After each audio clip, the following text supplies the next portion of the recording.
دیکھیے ماہ محرم کے آغاز کے ساتھ ہی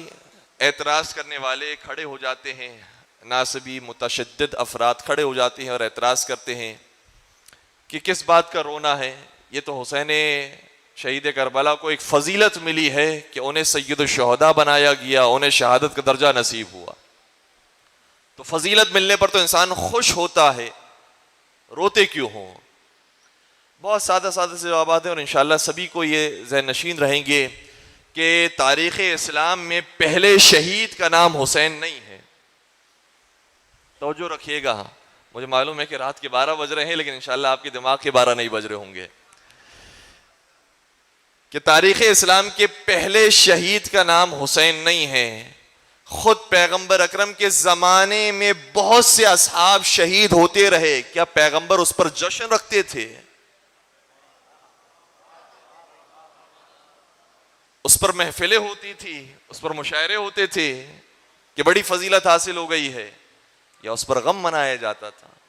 یا اس پر آنسو بہائے جاتے تھے؟ اور ہر شہید پر پیغمبر اکرم نے گریہ کیا ہے، ہر شہید پر پیغمبر اکرم نے افسوس کا اظہار کیا ہے، بالخصوص جو شہیدوں کے سردار اس زمانے کے اندر تھے جناب حمزہ سید الشہداء،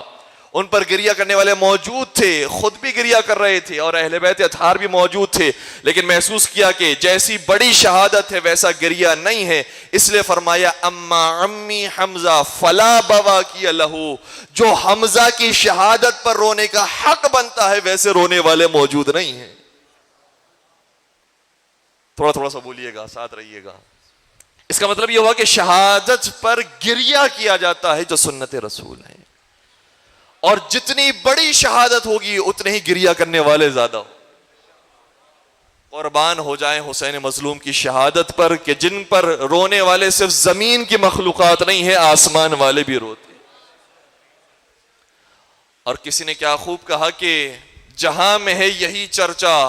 حسین زندہ باد، جہاں میں ہے یہی چرچا ذرے ذرے پہ لکھا، اب اس سے بڑھ کر شکست یزید کی کیا ہوگی، کہے یزید کا بیٹا لبیک یا حسین، لبیک یا حسین، لبیک یا حسین۔